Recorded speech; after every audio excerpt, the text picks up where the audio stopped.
So we're excited today to have Justin Bruce. We're going to start in an interview. And so, Justin, I want to get to know you a little bit. I would say that you're not necessarily a hard person to get to know because I did spend I thought it was going to be like 10 or 15 minutes on your Facebook, but it was actually, I spent like almost an hour. It took me that long to scroll all the way back through the photos, right? That's scary. And if I'm not mistaken, oh boy. this is the first photo that you put on Facebook.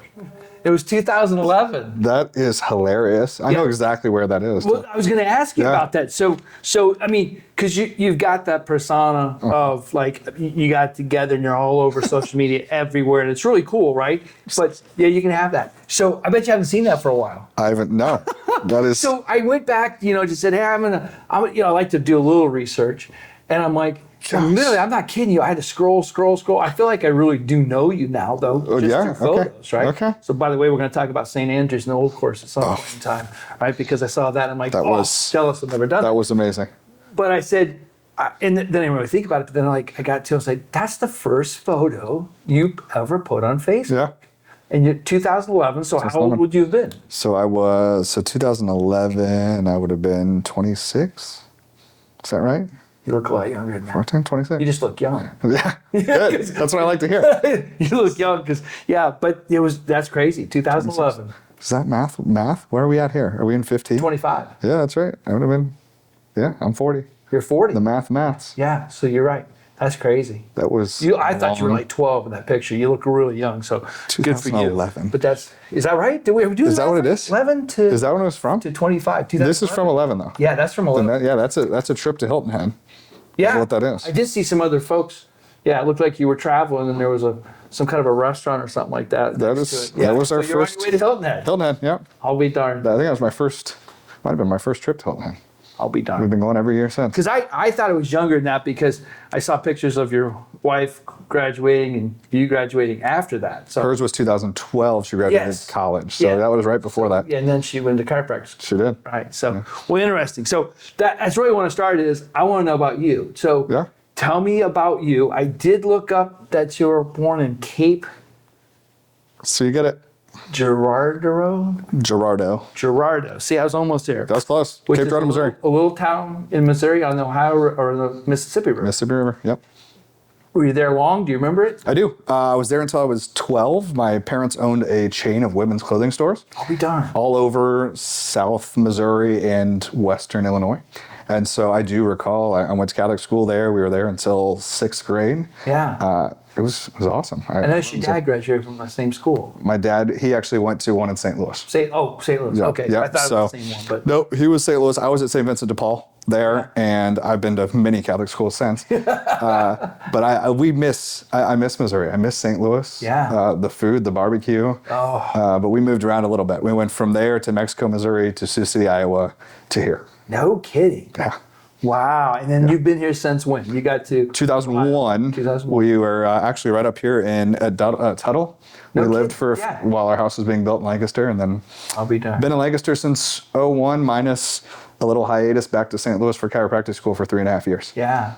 Fantastic. So Lancaster boy. Really, right? Because I claim it. They don't always claim me, but I claim it. Exactly. But I get that. Yeah. So understood that. So sports interest.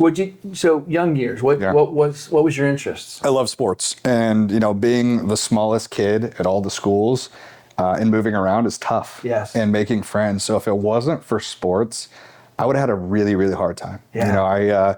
Luckily I was a decent athlete. But I was a gym rat. I was the first one in the gym. I was the last one out just to make the team. Yeah. Which is really frustrating watching my son, who got my wife's talent and just shows up and is the best player on the field. Yeah. I always had to work for it. And so luckily those relationships created through sports was a big reason probably why I'm in the jobs that I'm in now. And what I do is I had to learn to talk to people. I had to learn to create relationships from nothing. Because when you move a lot, I moved a lot as well. California, New Mexico, Colorado, Tennessee, Virginia, and Ohio by 8th grade. Military? So no, my dad is a convicted felon running from the wall. But no, not really.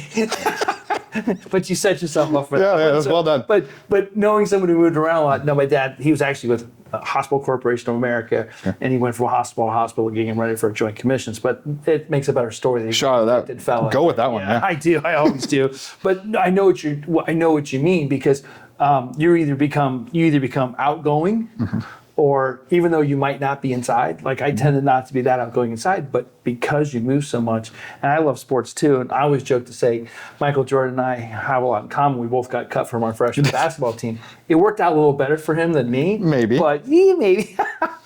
but to your point, yeah, sports was a way when you moved to be able to interact. Yeah. So what sports did you play?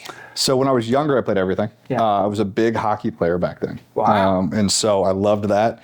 As we moved, hockey became a little bit more difficult to do. It's not as big everywhere as it was there.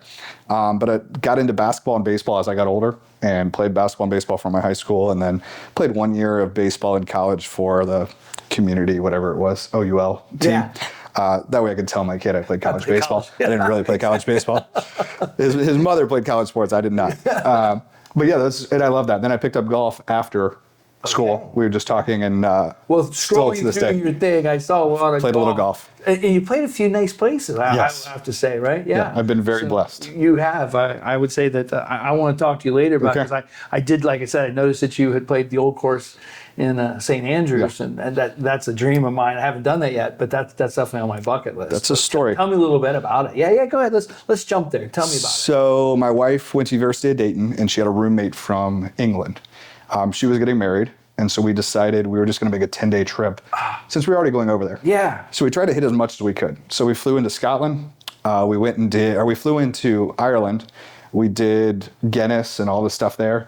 Then we flew over to Scotland, and you can't make a reservation on the old course unless you're staying there. You have to do a package. Package deal.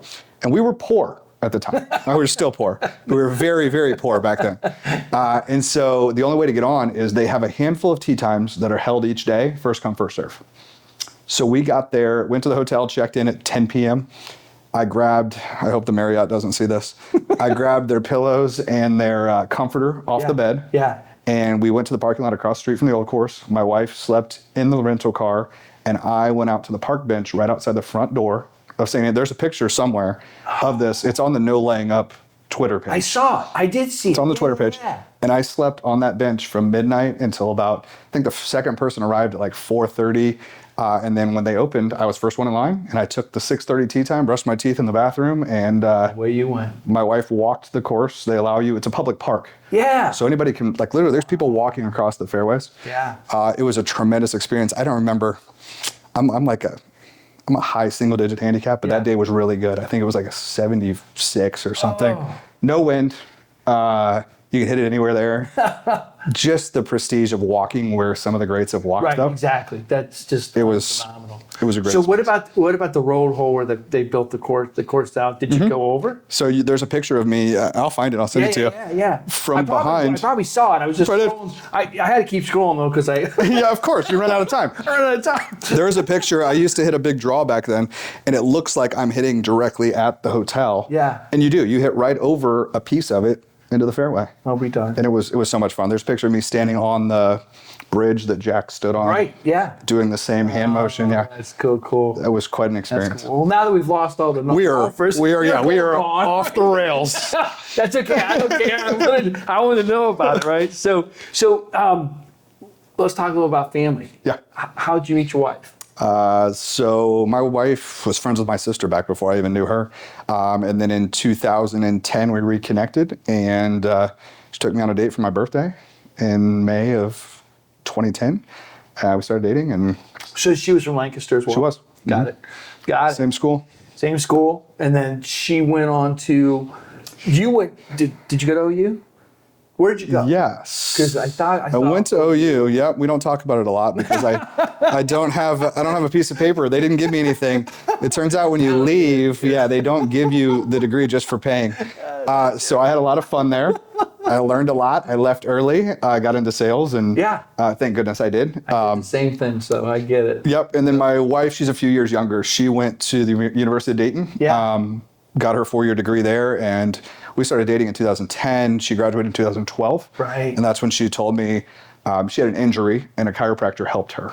Wow. And she said, this is what I want to do. I want to be a chiropractor. Yeah. And so we looked at where the schools were, and the closest one was Logan in St. Louis, Missouri, which happened to be where all my dad's family is. Oh my gosh. And so we made a decision and we moved there, and thank goodness we went there because the support system, I was traveling a lot for work. Yeah. And so she had somebody there. If I was out of town, aunts, uncles, cousins, somebody could always be there to help her. Oh, that's fantastic. What were you doing? You said you got into sales. Yeah. What kind of sales? I know. Oh, goodness. We go back, right? There's so It's much so stuff. crazy. We've got today's image, right? Yeah. But then there's all this formidable stuff that made us who we are. Yeah, long story short, my dad was in retail, like I said, and so I thought that's what I wanted to do. So I managed CVS, Foot Locker, Finish Line, JCPenney's, Office Max, Best Buy. I did it all. Wow. Then I realized I hated working nights and weekends. Oh, yeah.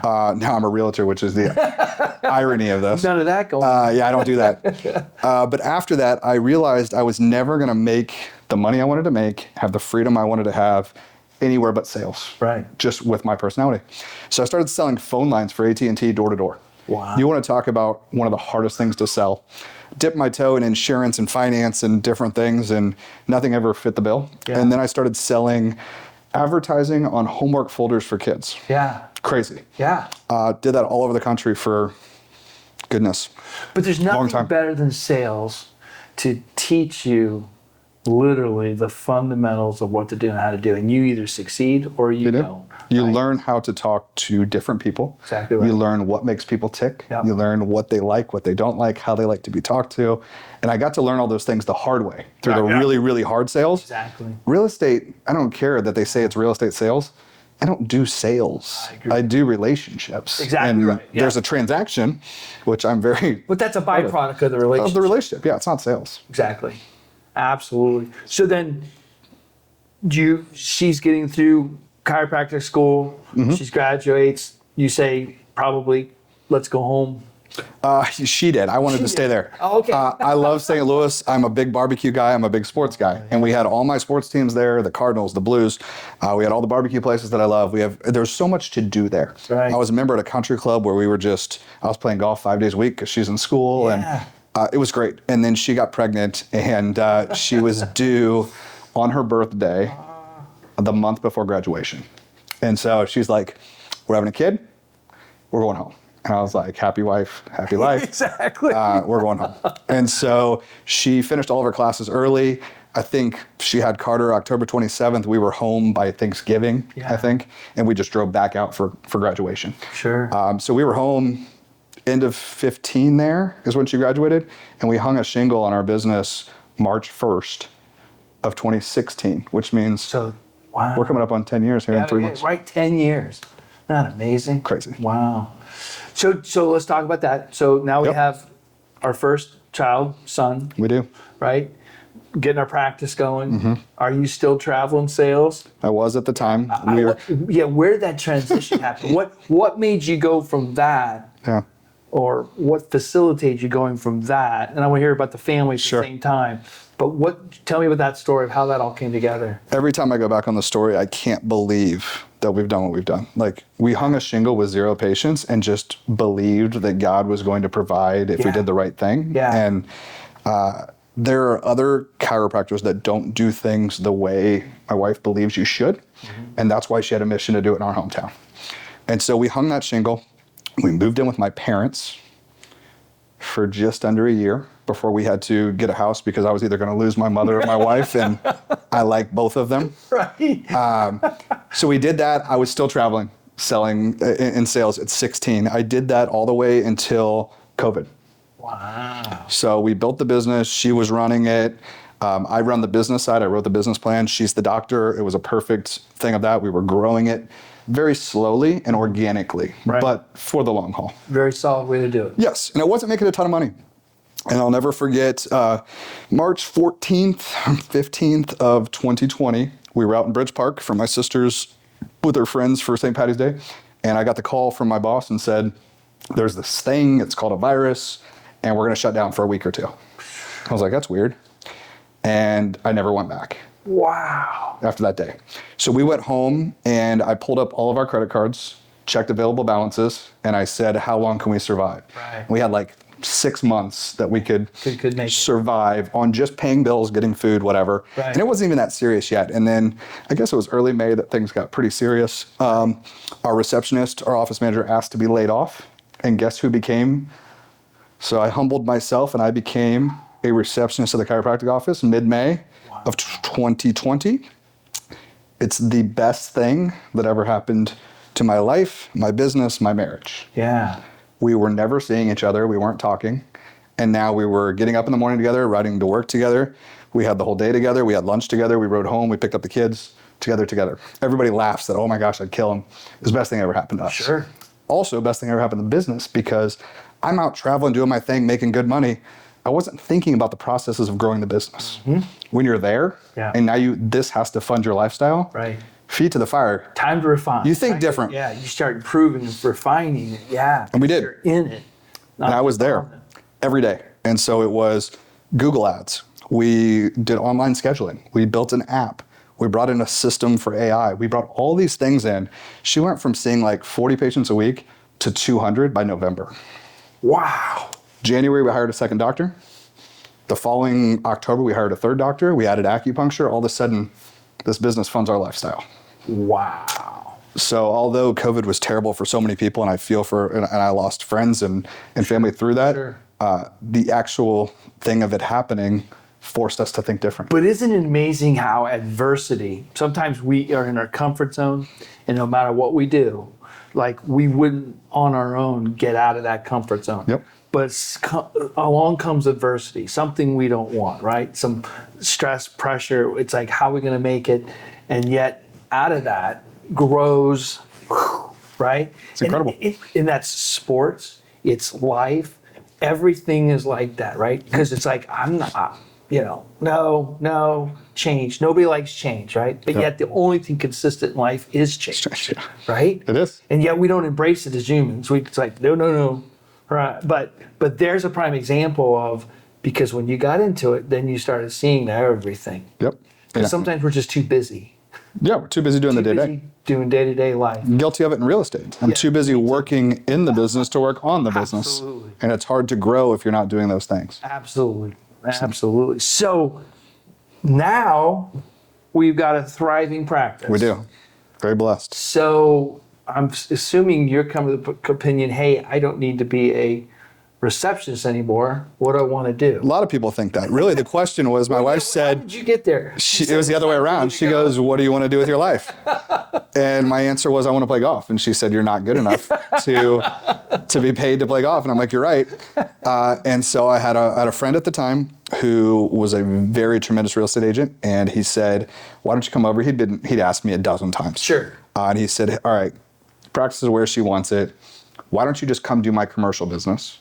And I said, I don't want a cold call. I don't want to prospect. I'm past all that. I've done it. He goes, that's fine. I have enough business. You just do my commercial. And so I went and got my license. 10 days I sat at her reception. The division's probably not going to love to hear this. 10 days I took all the classes and went and took the test and got it. And I started doing that for about 6 months. Yeah. And it's crazy when people start to see you do something, how they want to support you. And so I had friends and family calling, can you help me buy a house? Can you help me sell a house? I had no idea what I was doing. Luckily, I had a good mentor at the time that had good processes to do that. 6 months in, I found the sports entertainment division for the brokerage I was with. Yeah. And that's when everything changed. Yeah, so tell me about that, right? How crazy. Did you, I mean, obviously you were attracted to it, but it already existed? I didn't even know it didn't exist at the time when I got my license, and they created it in December of 21. Okay. And I got a phone call. Was this or an email. nationally or locally? National. National. With the brokerage I was with, they created this division of 1,200 agents that work with sports entertainment, and they're like, I think I got an email, and it said, hey, we saw your blah, blah, blah. We'd love for you to apply to join. And I'm thinking, why me? Like I like sports. I've done sports, but like I've never worked with an athlete. I've never worked with an entertainer. Sure. But I thought my whole life has been fake it till you make it. So why change now? Why not? Yep. And so I said, hell, let's apply. And I got in. I was one of the founding members in that group, and I created so many great relationships nationally. Yeah. I was flying around to different cities and meeting other agents that worked with athletes. Then I started working with athletes and started meeting country singers and bands and different things. And I made that my brand. I decided, in order to be super successful, I feel like you need a niche. Right. You need a personal. Well, that's what you're known for. I mean, that's what you're known for. And there are so many people. It's so funny. I have imposter syndrome to the 10th degree. I never feel like I'm anybody. And it's so hard. I spoke last week at an event, and first thing I said, I'm like, all these people in this room are better than me. Why am I speaking?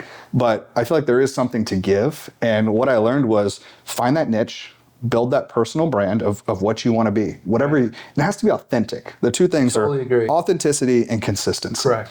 People can sniff it, smell it. If you're faking it, it doesn't matter how hard you try. And I'd never done it, but I wanted it. Right. And once you get there, and I worked with my first athlete, and to this day, he's still a dear friend of mine. And that changed everything because I gave the good service. I created the experience I wanted to experience. And then he told everybody in the locker room. Sure. And it just spread like wildfire. Again, relationships. That's what it was. Right. 100%. Right. Because really, I mean, you think about it, we do all this other stuff, but at the end of the day, all the marketing, all the social media, all that stuff, and it's great, and we need to, but it always comes down to when the rubber hits the road, is the relationship. Because if the relationship isn't there, if we don't feel it, if it's not real, if it's not genuine, it isn't going to work. All of that stuff is top of mind. That is just to make sure that I'm thought about when someone thinks real estate. Yeah. They get the authentic, real Justin. And I love it so much because, I got started in real estate in 1986. So this is coming up my 40th year. Right? I was one. I was one. You're welcome.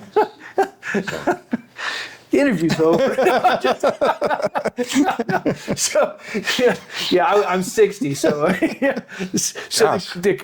can't. There's stairs here too. How do you? Is there an elevator? Oh my gosh, this was a bad idea. This was a terrible idea. I told Chris, this is a really bad idea. Well, just so you know, he works with Chris, not me. So Chris is 1 year older than me, by the way. Oh, so goodness. No, I'm just kidding. Cheap coffee. But where were we going? I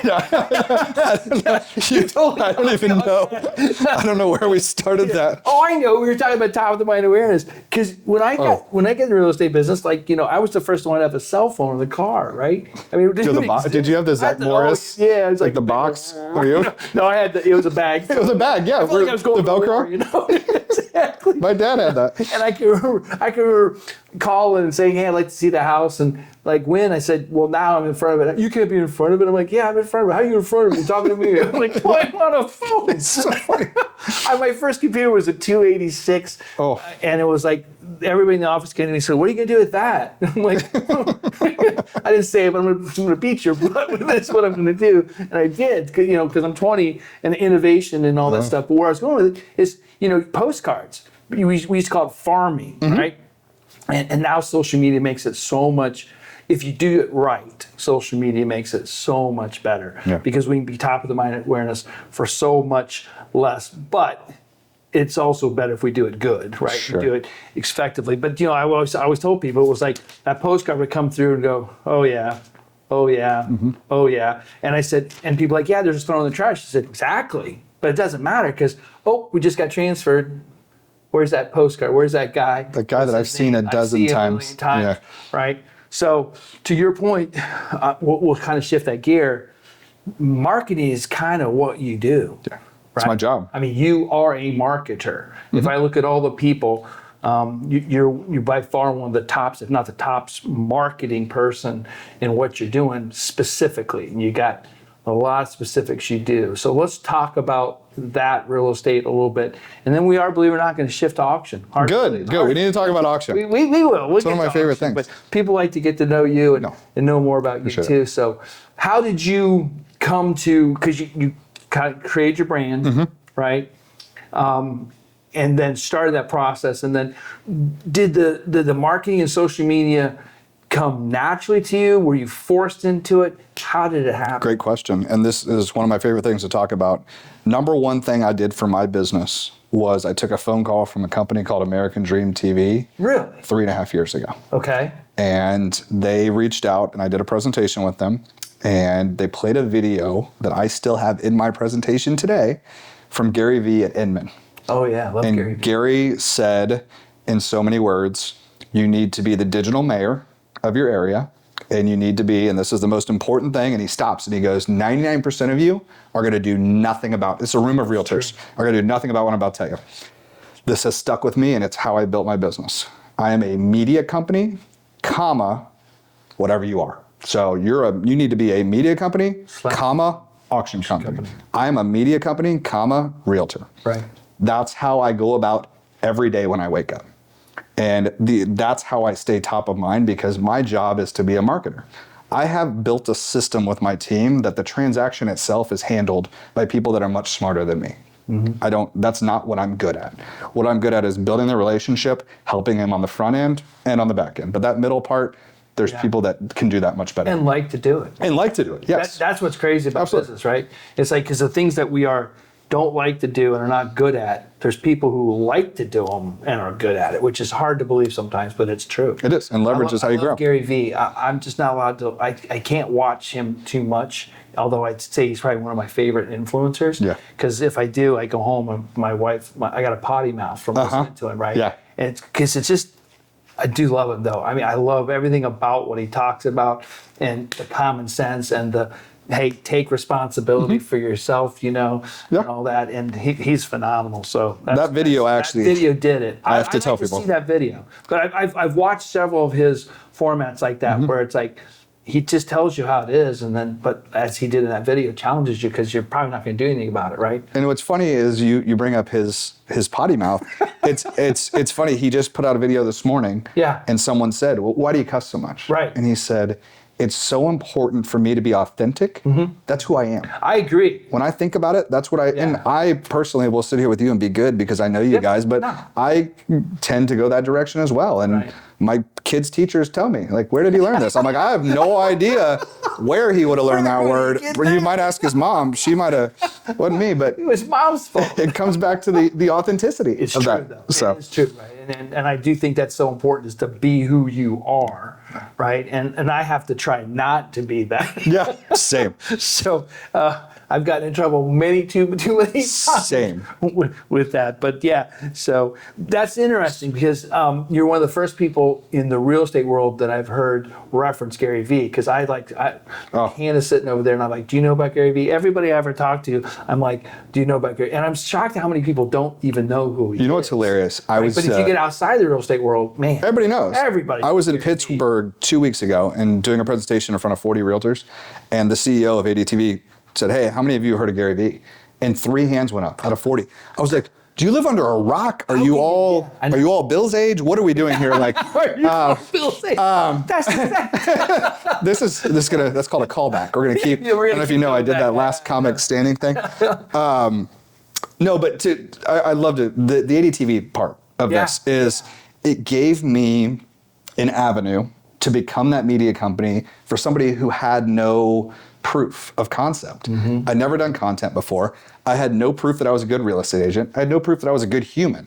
So it gave me the opportunity to go out into the community and say, "Hi, I'm Justin, the TV host. Right. I'd love to highlight your business. Oh, you own High Bank Distillery. You are the GM of the Columbus Crew, the Columbus Clippers, whatever, Schmitz." I got to go to these people, offer them an Emmy-nominated TV show for free. Right. And now I built a relationship, and I asked for nothing in return. Right. Guess what happened? I'm now the real estate agent for the Columbus Crew.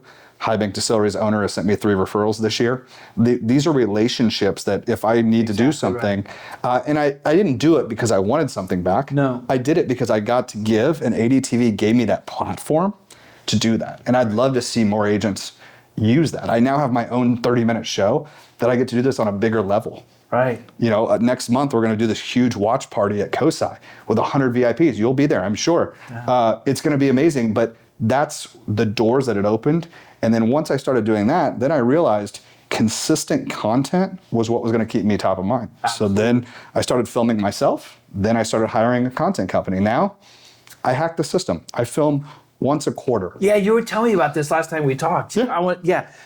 They said, "Kids, you're going to help me you're going to help me do the content for the next quarter." Yep. Right? And that's how they get paid too. They're on the payroll. But I just gave a talk on this last week, is that you don't have to film everybody. If you try to film every week, right, it's going to wear you out. There's a lot to put on the mic and get in front of the camera and do all the things. I'm worn out already. Yeah, I'm sweating over here. Like, what are we doing? But what I do is I prepare. 36 videos, and I have orange visuals come in. We book a whole day. Right. I go 4 hours. I change shirts 18 times. So 2 shirts per, or 2 episodes per shirt. And then I just film all 36 videos. I get them back 3 weeks later, and I give them to my assistant. And now she posts Monday, Wednesday, Friday every week. Yeah. Yep. Hack the system. Hack the system. Absolutely. All right, let's do this. Let's shift. We didn't talk about your children. They're awesome. But they see them. We see them. They're in all the stuff. Everything you do. My son loves being, they have their own Instagram pages that we handled. Yeah. Easy people. They don't have access to them. My son loved it. He's been filming with me for a couple years now. My daughter sat on the sideline. She's very shy. Just this last year, she's like, Dad, can I be in any of these? Her first video went viral and got 3 million views. What? And I actually get paid 3 million for that. 3 million views. Never have I gone viral before. My son is furious. He's been filming for years, never went viral. But they love to be part of it. Now my wife, they film with me every content session now. About half the videos are with them. Yeah. Very intentionally. They have their own Instagram. My son is starting to take over the real estate Kid Carter Instagram of like doing his own stuff. I handle it, but he gets to film stuff. And he's building his brand now for whatever he decides he wants to do. Absolutely. He's a tremendous soccer player. We travel. He just made a national team. So now that's going to, really great. Increase travel. Yeah. And my daughter loves to eat. Can't wait for her to see this when she's 16, 18 years old. And she would rather just have pasta and be a feral sideline child. But they're great. We love them. Well, you know what? Since we're talking about children, let's shift because one of the coolest videos I think I've seen you done is the auction one with your you're running up there and you're stopping them. So let's shift because and I want to talk about how did you find Auction Ohio and why do you work with Chris? Why do you work with us and Chris on this process? And so I'll let you kind of free flow on that. Sure. Tell us about how you found it and why you do it. This is a huge shout out to Katie Mastrioni and Real Producers. Yeah. I was featured 2.5 years ago as Agent on Fire. And at the dinner, Auction Ohio happened to be in, I don't know if you're a sponsor in the magazine or whatever. Right. And I was at a table with you and Chris. And I had no idea how auction worked in real estate. Right. Never done it. And we had a conversation that night, nothing aggressive, just here's what it is. If you ever want to learn more, let me know. And in the meantime, I was building a relationship with an attorney. And that attorney started sending me a bunch of estates that were, quote, ugly real estate. We love ugly real estate. And I'm like, I have a process for my listings that everybody gets the same thing. And it's a very high-end, expensive process with Matterport, pictures, and agent video, and all of these things. And I'm getting these properties that are $50,000, $60,000, $80,000. And I'm like, the margin on this isn't super great to be spending $1,500 on a listing when I'm going to make $1,700, So there's got to be a better way. That's when I called Chris. And I'm like, how does this work? Tell me about it. And then he told me about the buyer's premium. And I started going to this attorney, and we built out a system where now I have relationships with cleanout companies, with St. Vincent de Paul, with donations, with you guys on the personal property side and the real estate side, that now I've become the quarterback that attorneys and financial advisors and stuff can call me and say, here's the situation. We have one right now, 3 properties, unfortunate estate that he passed away, and there's a bunch of stuff in one of the properties. One's a rental property, one's a lot. And I get to go to Chris and go, Chris, here's what we've got. Can you answer any questions that I can't answer? And he hops on a phone, he gets in a group text with me and handles everything that I can't answer on the auction side, but then shows why auction is the right decision. And you'll be the first one to say, auction's not the right decision for every property. No, it's just not. Right. But when it is the right decision, you guys take all the question marks out of it for me, and you make me as an agent look like a rock star. Because I get to go to the person that's the executor of the estate and go, I'm Justin, I'm your quarterback. Here's what we're going to do. Boom, boom, boom, boom, boom. If you have questions, you come to me first. But if you have an auction question I can't answer, here's Chris, who's an expert, who's been doing this for 450 years. Exactly. I'm only doing 400. Okay. 450, way longer. It's true. But and so I love that. Yeah. So, because as you said, it's not for everything, right? And the other thing that I want to highlight in there is that we become partners. Mm-hmm. In other words, we're there to support you and your client. Yes, we're both fiduciaries to the client, but we're there to help you. Mm-hmm. And our goal is to make you look good, mm-hmm. right? And we're not competing with you. And that's what getting agents to understand, like we're on the same team. Like I'm not saying we've never done a traditional deal at our real estate company, but it's rare. It's like our son or our daughter. Like we focus on auction real estate, and we really focus on partnering with agents because I think it's the best kept secret. It is out there. And here's a good story: is I've had attorneys and clients who I'm working with call Chris and say, "I have a friend with a property, and they want to go auction now. Can you meet with them?" And Chris could very easily, he has no fiduciary duty to me to call me and say, "Justin, your client called," and that's a different deal. It has nothing to do with me. He always calls me and goes, "Hey, Mike called. They got another property. I'm going to bring you in on this. You take the agent side, I'll take the auction side, and you run it, and we'll partner together." And every one of our auctioneers better do the exact same thing. I can tell you that right now, and they do. And here's why: because Chris started out with that mentality, lives by it. We live by it. Do the next right thing. It's integrity. Integrity, exactly. And we, I just said it today in an appointment where we were meeting with an agent and an attorney, and that attorney said, "Well, I've got a couple more I'd like to talk to you about." I said, "Well, I'm not going to name the name. So and so will be in that conversation, be your agent." I said, "We dance with who brung us," right? And that goes on forever but that's trust. That builds trust. That's relationships. Yes. We're not transactional. We're not looking for one. When we develop a relationship with someone, we know we can go deep. We want, and beyond a shadow of a doubt, you can pick up the phone, call Chris, share all the information, and you don't have to worry one iota. He's on your team, and he's going to help you and your client if he can. And you said it earlier, and he's going to say, "Nope, you don't need me. This isn't an auction property." He's done. And that's what agents need to know a lot. And you just shared that because we do that a lot. "Hey, this isn't right for auction. You don't need us," right? We get a lot of looks at stuff that just aren't. We have to say, "Hey," and it's not personal. It's not that we don't want the business. It's just you don't need us for that. Yeah, you can do it. And I think where people get hung up is they think auction is just for a distressed property. Exactly. And yes, I use it a lot for distressed or estates, but also for unique properties, for trophy properties. I've had ones that I'm like, damn, I can't find a comp on this. So true. It's perfect time to bring auction in. Not to mention the buyer's premium side of this sometimes makes more sense for these people on netting what they're trying to do. So true. And the timeline as well. Sometimes we can push stuff through on a better timeline, and we're going to attract more buyers, and it's going to show you what the market value is. Exactly. And I think so when we talk about types of properties, right? Chris always talks about the three things takes to succeed, right? The right seller, the right property, the right terms, right? And so when we talk about the right property, that right property can be all kinds of things, but it needs to have some demand. So ugly has demand. People want to buy it, fix it up, flip it, either live in it or flip it or rent it or whatever. So there's demand for that, right? If you look at, we do a lot of farmland, right? We do a lot of investment land. We do a lot of investments, multifamily, because it's high demand. And so to your point, the time frames that we can put on it and the fact that the buyer can pay the freight, buyer's agent gets paid, listing agent gets paid, auction gets paid, and we can do it all within a 60-day time frame. So tell me more about the conversations that you have with a seller and how you bring it up. How would you help an agent know how to have a conversation with someone about it? Yeah, so a lot of these come through my professional relationships, being financial advisors and attorneys. Sure. And so in the beginning, it was, "Hey, Justin, got this referral for you. Can you meet with so-and-so?" And I would say, "Hey, look, I think this one makes sense for auction." They're like, "What the hell's auction?" And I would sit down, and now I've trained the attorneys, the financial advisors, that now when I get the calls, they're like, "Justin, this was probably auction, but you let me know." And they know ahead of time now. Yeah. So I've trained them, but when I'm having it with a seller, for instance, I had a buddy whose mom passed away, and one of their properties was good for auction. And I just sat down and I said, "Look, here's what would happen if I do my process. Here's what I do, my normal listing presentation.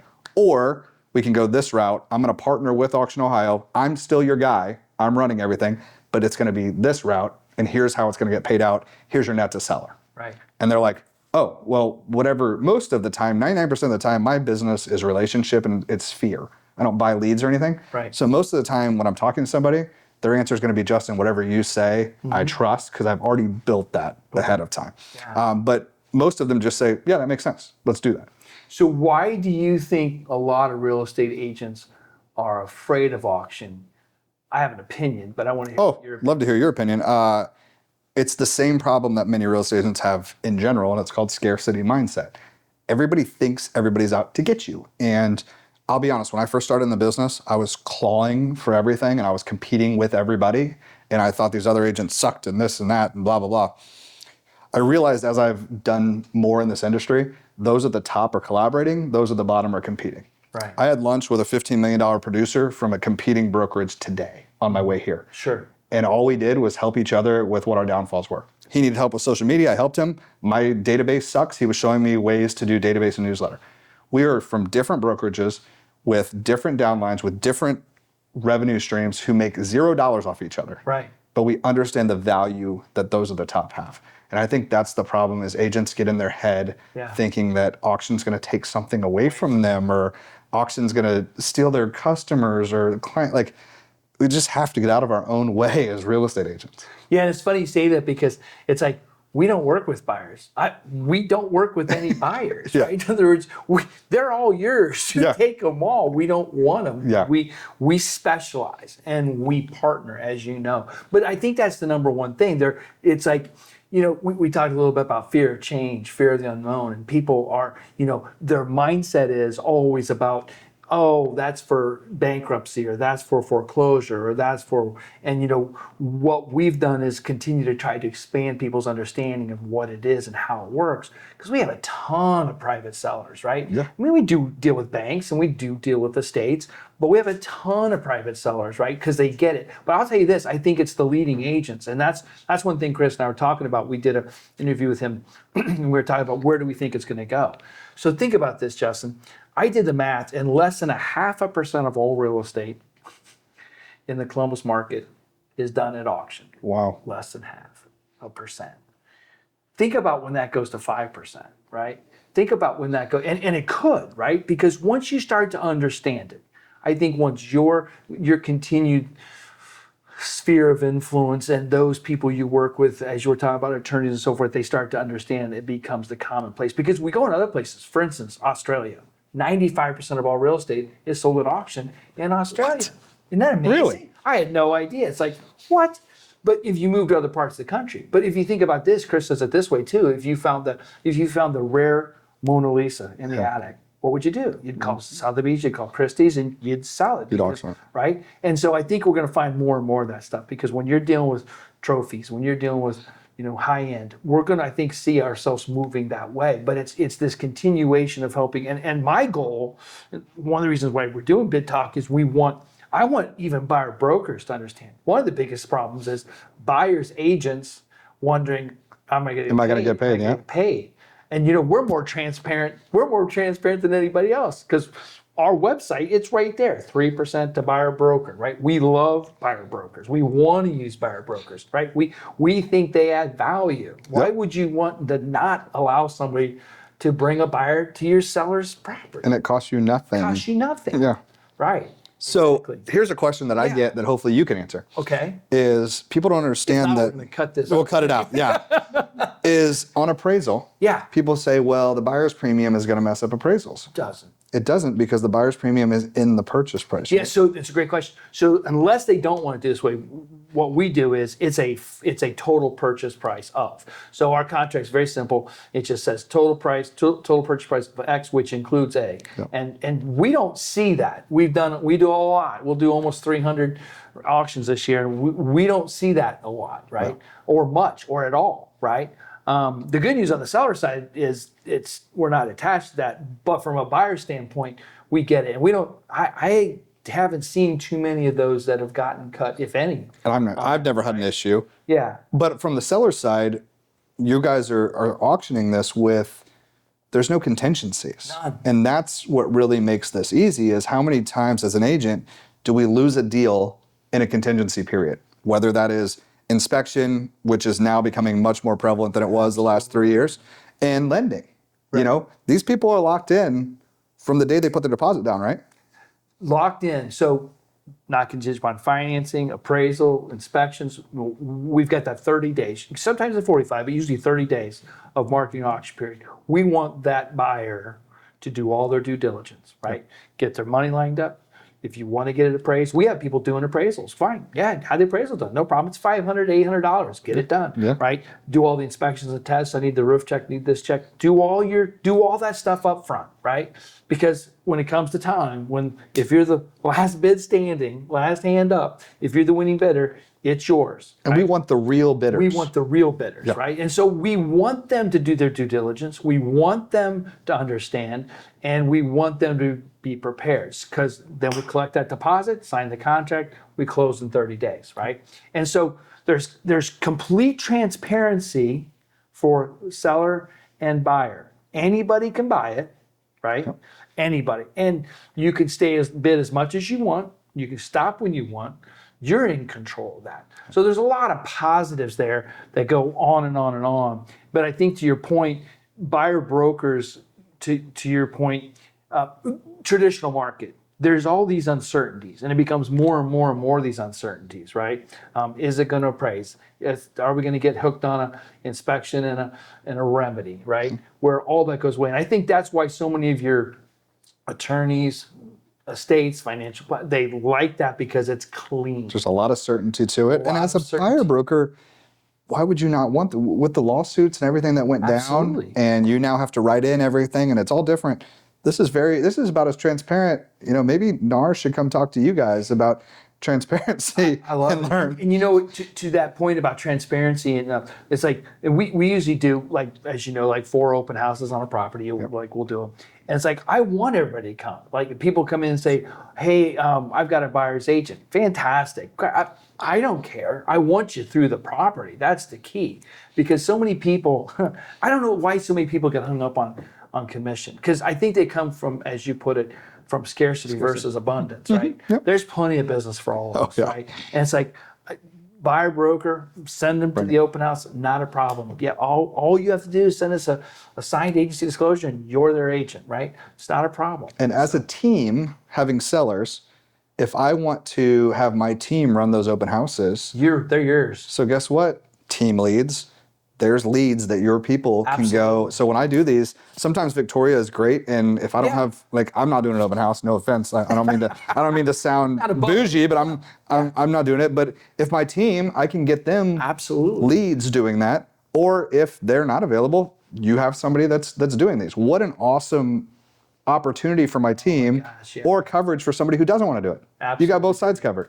Absolutely. So because there's just and again, all those potential bidders.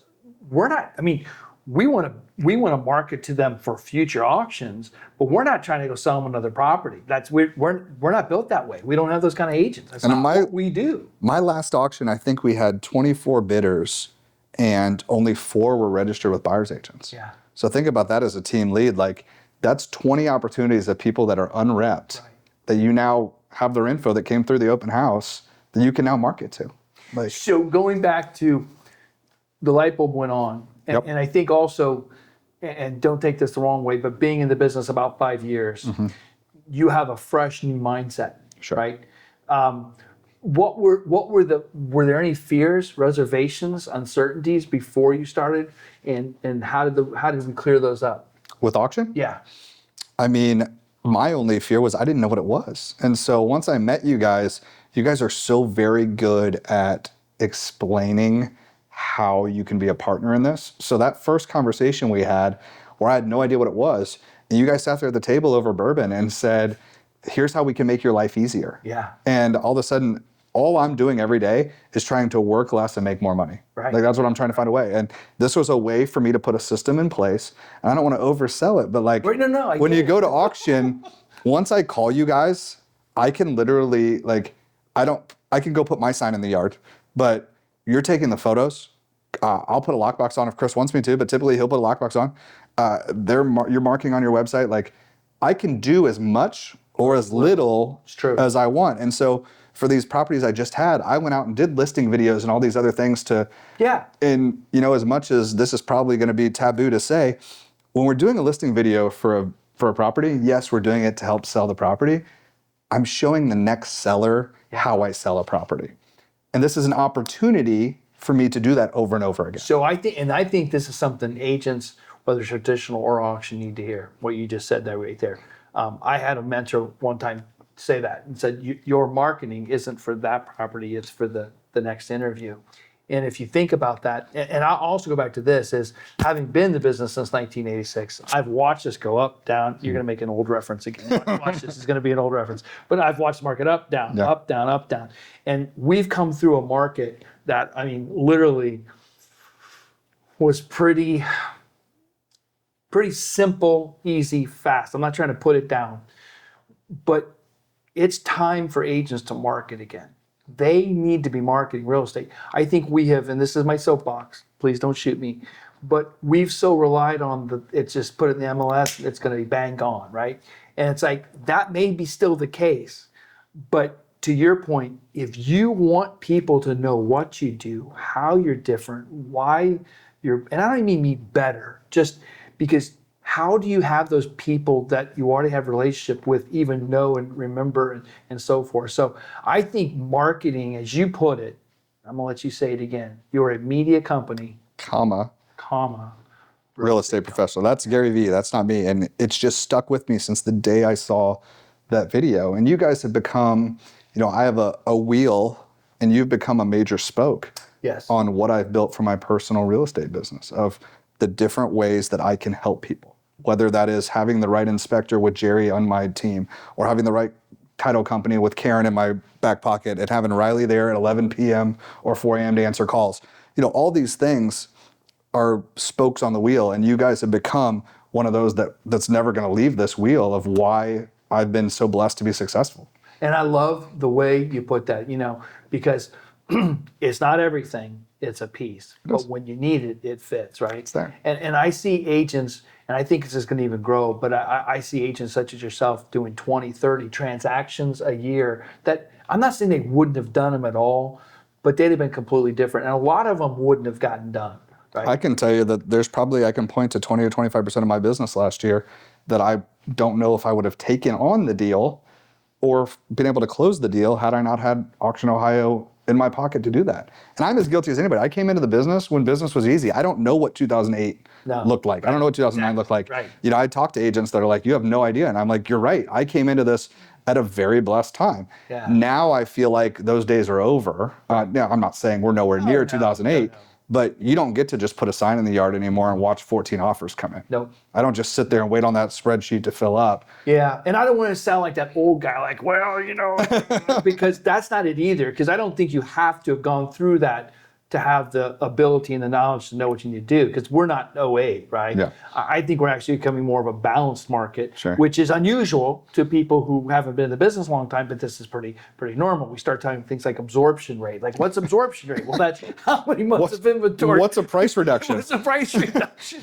I love all the creative names for it now, right? Yeah. But my point is that I'm not one of those old geezers think you have to, if you didn't go through there, live that, you don't understand it. Because I actually think, I look at you, I look at like my son, I could be like that, and it's like, man, they got a lot better ideas. They're doing things a lot better. Like, so I think innovation and change and marketing is great, and I love it. And so that's one of the things we're trying to do at Auction Ohio is not be, not rely on what we've always done, how we've always done it, right? Because you're going to get the results you've always gotten, what you've always done, right? And so it's about innovation, it's about doing things. But I think the knowledge, and that's what I love about working with Chris. And you get the chance to work directly with Chris, and Chris mentored me through everything I know about auction. But he's such a wealth of knowledge. I mean, and I got to be careful how I say this, but I watch him teaching attorneys, right? Yeah. Really experienced attorneys. And he doesn't do it in a way that's sarcastic or anything like that. You wouldn't even feel it. But his knowledge base of what to do and how to do it is just so deep. And so we get that blessing as a company, and we continue to grow. And our goal is just to continue to grow through the agent partner. In other words, your success is our success. The more we can help you succeed. And we believe in lifting you up, putting you at the forefront. Like, I don't care about credit. I was talking about this today. It was like somebody said, the agent was asking me, do you want does it have to be in the MLS? Do you want credit? I'm like, I don't need any more credit. I've been doing this. Yeah. It's 86. I burned all my plaques. I don't need any plaques. We've done that. Or anything like that. I don't need all that, right? We just want to be there and support and help grow. And I love how you put that spoke in that wheel that helps it, because it's just that other thing. And it's like, I always tell agents too, it's like driving a red car. You go and buy a brand new red car, and then all of a sudden you see red cars. Of course, yeah. It's amazing once you know how to do it and have the tool, have the spoke, then all of a sudden it's amazing how many of them show up. There they are. So I think, and I tell agents, if you want to grow your business, this is the simplest, easiest, fastest way to do it, because you just drive. It is. You see high grass, you see a house in disrepair. Now, this may be new to agents. Get out, knock on the door, hand in your card. But there's other ways to do it than that as well. So, boy, I tell you what. Okay, one more thing. Actually, two more things. Bring it. Talk to me about the future, your goals, and audacity. Because the one thing about dreamers and people with goals is sometimes they come across to people as arrogant, right? And I know they're not most of the time, right? They got big dreams, big goals, going to go places. So if you're willing, tell me about what the future looks like for you. The future is building on what we already have. I have future goals for the chiropractic business of expansion into Columbus. I have goals of my local team here, the TV show, expansions within the TV show to other things within that nationally. But nothing that I can pinpoint right this second of things that I'm outside of NDA to talk about. But there are big goals coming, and a lot of it revolves around media, real estate, chiropractic. That's very cool. Yeah. All right, last question. Tell us something about yourself. Oh boy. Past, present, or future that nobody knows or very few people know and might be surprising to people.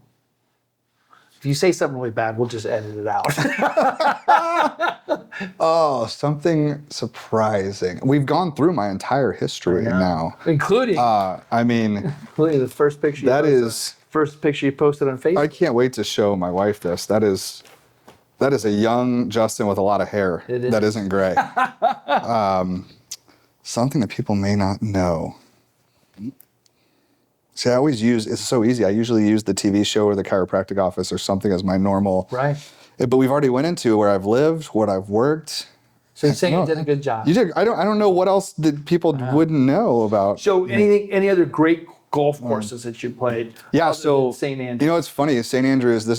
I hope they don't see this. It's probably not the best course I've played. As far as I've heard that. It's the nostalgia is awesome, but the quality not so much. is nothing. I played a course called Close House down near London. I think it was London. Another tour player, Montgomery, I think, owns it. Colin Montgomery, I think, owns it, and just tremendous, big course, well manicured, very challenging, a lot of fun. And then one of the best courses I ever played, I've played a lot around here. So I played the golf club and Double Eagle, and they're all amazing. Scioto. But in St. Louis, the St. Louis Blues owners own a course called Boone Valley. And I was very blessed to somehow get out there. And they get 3 rounds a day. Wow. And so on the first tee, they hand you a fishing pole. They're like, hey, on this hole, there's really good this fish. Just when you're done with the hole, fish for a little bit and then go to the next hole. And that's the kind of place it was. And that was one of the most tremendous courses I've ever played. Wow. Yeah. And I've played a lot of fun courses. That's really cool. Justin, thank you so much. Absolute pleasure, my friend. Pleasure. We're going to do this again. I would love to. You'll be the only one. But I really appreciate your time. And I appreciate you guys being such a good partner, and I want other agents to know what this tool is, and anything I can do to get that out there. Yeah. People need to know that this is a thing and how valuable it can be to building our businesses. Absolutely. So, cool. That's a wrap on Bid Talk.